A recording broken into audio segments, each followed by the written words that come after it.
I created some samples to show you different methods of creating a strap or handles for your bag. And of course, there are other alternatives beyond what I'm going to show you here, and feel free to use any technique that you choose to make and attach your strap or handles to your bag. First, I'm going to show you what these things are going to appear like after they're felted. So this is a flat strap. And after it's felted, it's going to look something like this. It will retain a slight amount of texture, as you see here, more or less. But that is the flat strap.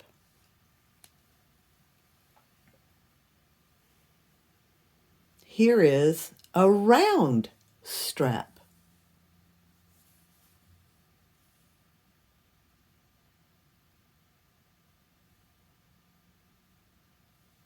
And I have two examples here of how to create a round strap.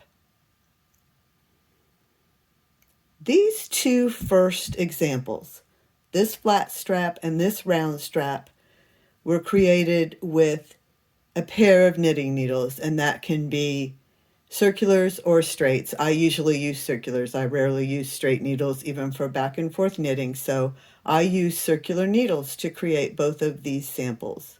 And of course, you can create any of these at any length. For this one, I cast on 6, and I knitted back and forth until your desired length.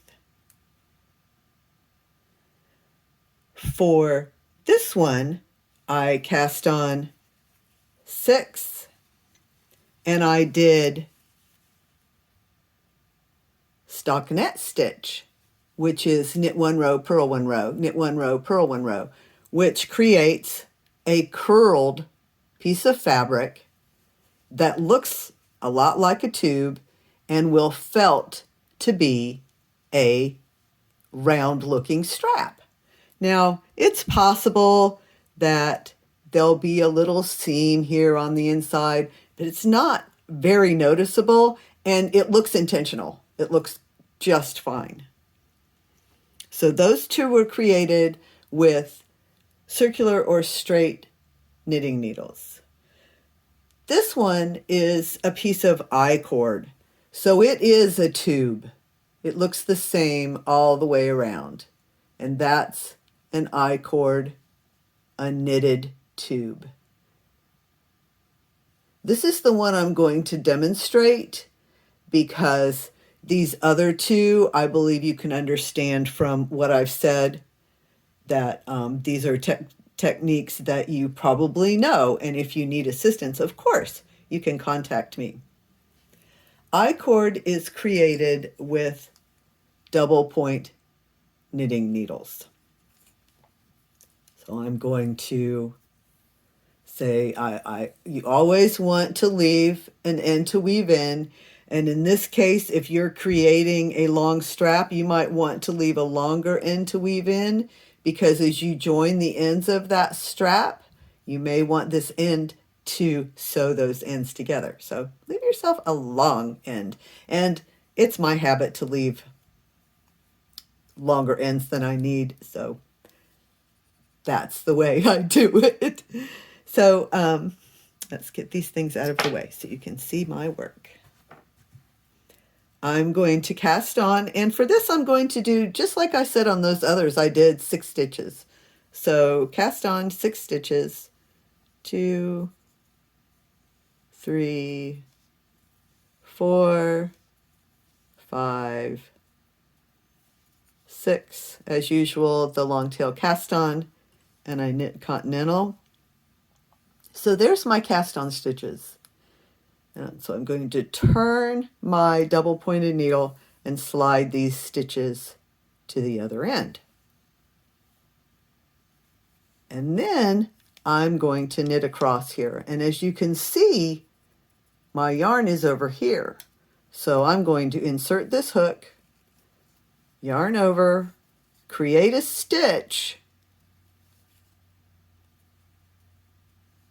and then as you insert in this next stitch, you can pull on your end and tighten up that first one, which is usually a little loose. That first one is usually a little loose, and then knit across. And it looks a little awkward at first, but after you make a few rows, you'll see it start to look more like a tube. So again, I'm sliding my stitches to the other end of my needle so that as I knit that first stitch and then insert for the second stitch, you can pull that first one tight.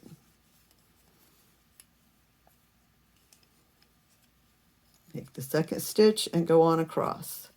So I'm going to do a few rows and then show you what the work looks like.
Now you can see I've done only a few rows, but it's starting to look like a little tube in the front and the back. And as you continue, you will create I-cord like this.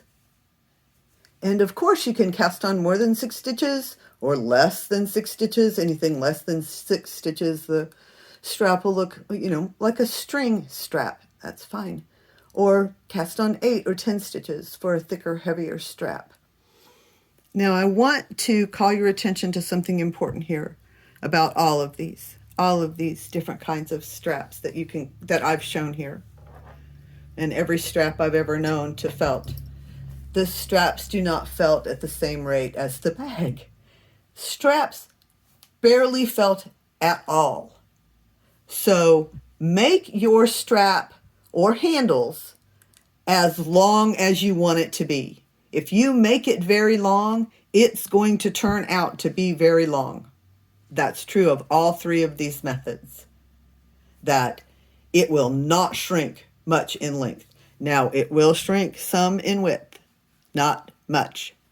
So make your strap or handles the size and shape you want it to be, considering that it won't change much at all in the felting process. It will felt, it will become a piece of felt fabric, but it will not shrink much at all. So keep that in mind as you create your strap and or handle.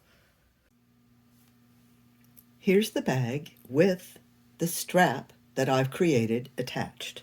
And I created my strap using the stockinette stitch method.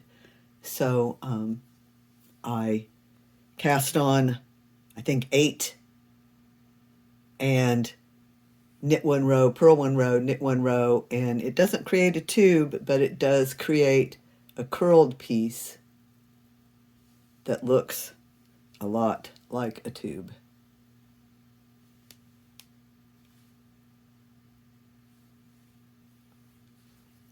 And the way I do almost all my bags, I have some that I do differently, but this is usually how I attach the strap. Is I create a long length, and I just have it tucked inside here so I can show you how I've attached it. I create a long length, and then I just feed it through the stitches. I haven't left a special opening or created a hole. I have just fed this strap through a stitch I marked. I counted and marked on both sides where to feed that strap through. So I've created a continuous strap that goes in one hole, comes out this hole, goes around, goes in this hole, comes out this hole, and it's one length of a strap. And it's probably going to be about shoulder length. But I wanted you to see how easy it is to apply the strap, is just to feed it through an opening in the top part of the bag, which is part of why we created this garter stitch portion of the bag, is to create some sturdiness to insert these straps. I have placed my straps about 8 stitches in from the edge and 4 or 5 rows down from the top, because remember, this is going to felt and shrink. So once it's shrunk, then all this is going to be smaller and the strap will be where it needs to be. It won't be too far down or too far in. Keep that in mind, that there's some shrinkage there. And you place it where it looks good to you. I just caution you not to place it too far out to the edge or too far up to the top. You want to give some room for shrinkage there. Here's the strap. I will join these two ends, and I have live stitches here, but you don't have to. If you've finished off these ends, you can just sew them together. Make a seam as neat as you can. That's what's important, is keep it as neat as you can and make it a really good join. So there's no specific method to sew these ends together. Just get your tapestry needle and some yarn, or if you have live stitches, you can join them with Kitchener stitch or however you choose. But make sure that the strap is not twisted. And you just, like I said, I've made one long length of a strap and I feed it through. Make sure it's not twisted and join these ends. What if you don't want a long strap? Of course, you can make a short strap. What if you would like some handles instead of a strap or with a strap? Just make a shorter length and you can sew it. I would suggest sewing it on the inside, but you can sew them on the inside or the outside. Of course, you would create 2 straps, and you can use any of the 3 methods that we discussed. This is the stockinette stitch that gets curly. This is the Icord. And this is the flat. And another method with the flap for a short strap or a long one is that you can fold it in half and sew that edge very easily, because it doesn't need to be a tight or perfect seam. You're going to felt it. So just do a whip stitch along that edge if you want your strap or handles to be folded. And that will work nicely for a strap, or like I said, handle, either one, flat or folded. The folded, of course, makes it a thicker fabric and a little sturdier. But there's some alternatives about how to create the strap or handles for your bag. And now we will move on to creating a flap, a closure flap, and a buttonhole. Now we're ready to attach the flap, and I'm going to pick up some stitches here to do that. And I wanted to show you up close what these stitches look like. So what I'm showing you here is not the bind off row, but the row before that, the round before that. It's not the bind off round, but the round before that. And you'll see that your stitches have an over bump that's like a frown. This one. And an under bump that's more like a smile. An over bump and an under bump. These are the over bumps. They look like frowns. These are the under bumps. They look like smiles. We're going to pick up stitches in these over bumps along here. And of course you want your flap to be evenly spaced.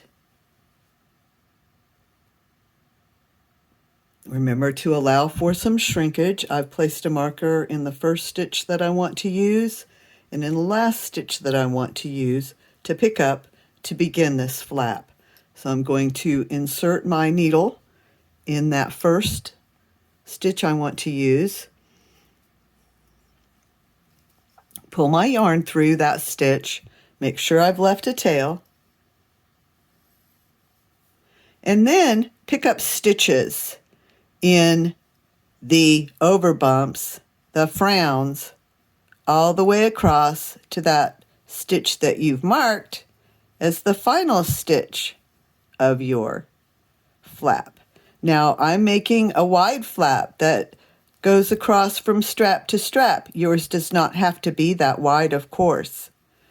You could make a medium narrow flap or even a very narrow strap right in the middle that just has a buttonhole in it. A very narrow flap in the middle that just has a buttonhole in it. So I am just picking up these stitches, looking to see that's an over bump, that's a frown, that's an under bump, that's a smile. I'm going in that bump and picking up stitches until I get to the marker where I've said by counting stitches that I would like this stitch with the marker to be the last one in the width of my flap. So this is going to look like a really nice join, and you'll see by picking up in those bumps that this flap is going to look nicely joined. Turn, and we are going to create stockinette stitch. So we're going to knit one row.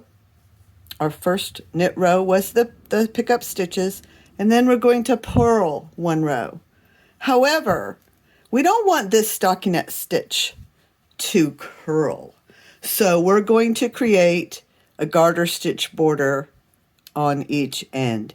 And to do that, always knit the first 3 and the last 3 stitches of every row. Whether you're knitting or purling the row, always knit the first 3 stitches and the last 3 stitches of every row on this flap. So I knit 3 stitches, then I'm going to purl across to the last 3 stitches. And like I said, what we're doing is creating a garter stitch border for this flap so that it does not curl. And continue in that way. Knit one row, turn, knit 3, purl across to the last 3, knit 3. Oh, that wasn't the last 3, there were 4 there. Purl across to the last 3, knit 3,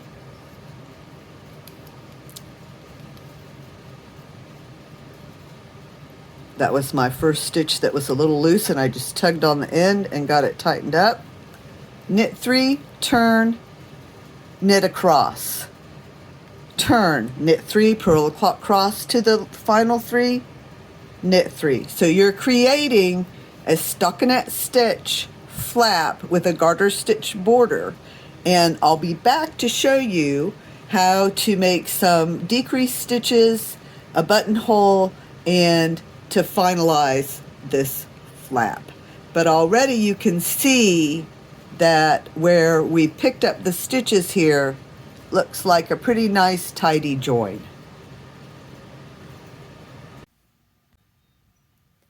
Here is the bag with the flap attached, and we're going to make a buttonhole. You can see the garter stitch around the top of the bag and along the edges of the flap, and a slight bit of that texture will remain after felting, just a little bit. So I'm going to show you how to make a buttonhole. And as I've said of quite a few of the techniques I've shown you, of course there's more than one way to do this, and please choose a way that you're comfortable with. This is how I like to do it, but I believe any buttonhole method would probably work here. Of course you want to center the buttonhole. So however many stitches you have across, identify those 2 center stitches.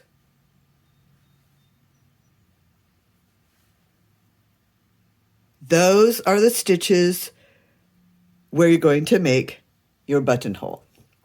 So knit these first stitches until you get to those center 2 stitches.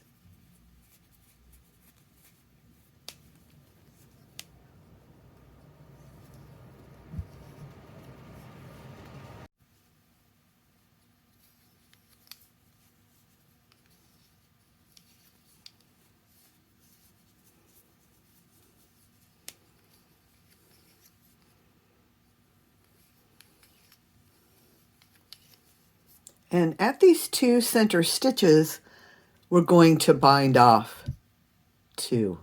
So to bind off, knit 2, bind off 1, knit another one, bind off 1,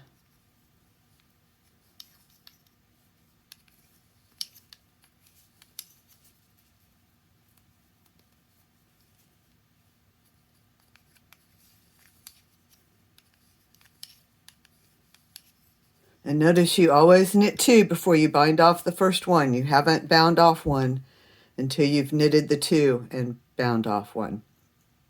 So then turn and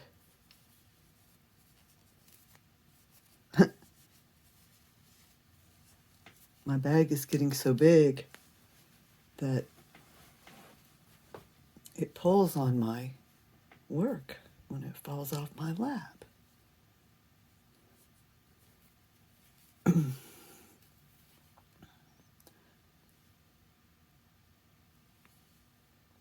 Turn and knit across, because at this last part, as we create this buttonhole and finish the flap, we're going to create a few garter stitch rows, again, to prevent curling. So just knit until you come to those 2 stitches that you've bound off. It's very obvious where they are. There's a gap there. And then cast on 2.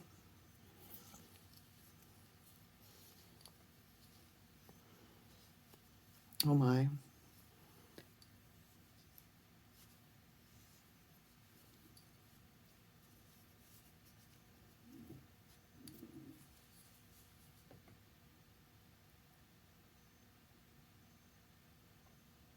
Knit across to where you've bound off those 2 stitches. There's quite a gap there.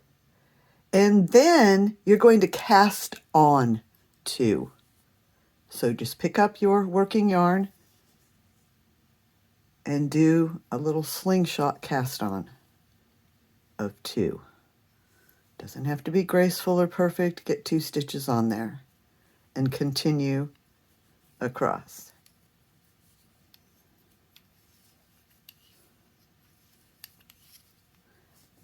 As an alternative, and this will also create a buttonhole, you do not have to cast on these 2 stitches. You can just continue knitting across. And then you have also decreased 2. let me show you that.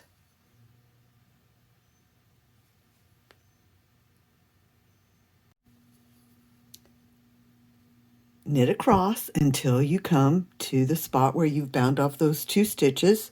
It's really obvious there's a big gap there. And then you can just skip those stitches and continue knitting across. And you will have created a small buttonhole. For a slightly larger buttonhole, cast on 2 stitches right there. With just a slingshot cast on. I'll do that again. Just cast on 2 stitches right there when you come to where you've bound off. Cast on 2 stitches. And then continue knitting across. And you will have created a somewhat larger buttonhole. But as I showed, you do not have to cast on stitches to create a buttonhole there. If you have bound off 2 stitches on the round before, you have already created a small buttonhole. So either method will work to create a buttonhole. And of course the buttonhole will shrink, and that's kind of unpredictable, but you know, if you make a large buttonhole, the chances are that's going to accommodate a larger button than if you don't cast on those stitches. I wish I could be more precise, but the felting of the flap and the buttonhole is sometimes a little bit unpredictable, just because it's not part of the structure of the bag. As I mentioned, that the strap will felt at a different rate than the bag, as will perhaps the flap and the buttonhole. But nothing alarming. It will turn out just fine no matter how you do it. Because felting provides some flexibility.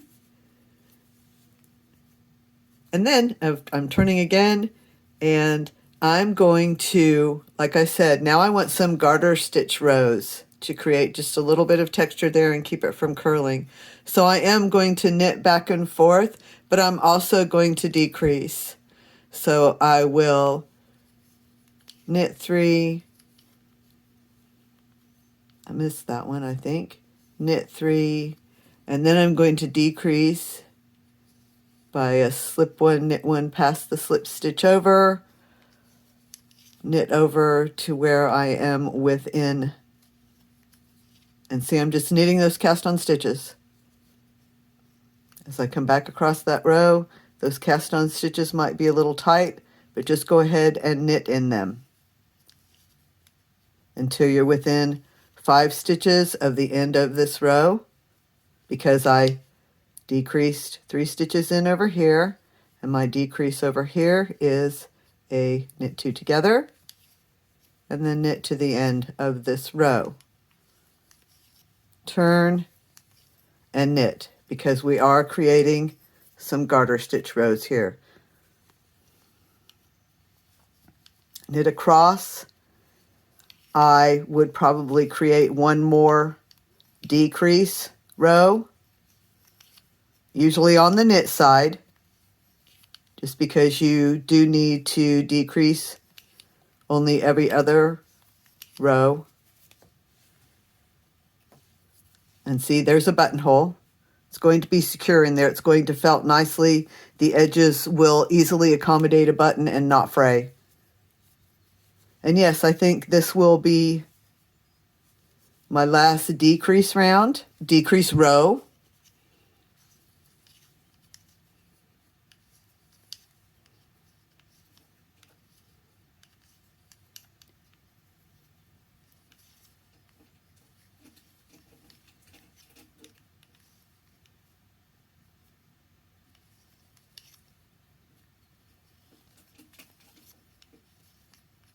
And then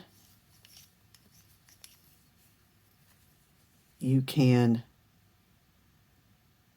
so yes, that's what I want to do. I am going to knit one, turn and knit 1 more row, and then I'm going to bind off my flap and it will be complete. And I'll do that with you because we're very near having this bag completely knitted. It is almost ready for hot water. This is the stage your bag should be at when you are nearly ready for hot water. After you finish off this flap, make sure all your ends are woven in, and then you will be ready to felt your bag. So I'm going to bind off this row, and I always do it very loosely for this application. There may be other times when I wouldn't do it so loosely, but with a knit bag that I'm going to felt, I am going to bind off loosely because I know it's going to shrink and I don't want any tight stitches on this bind off, because a bind off can just be tight. No matter how carefully you do it, it can be overly tight.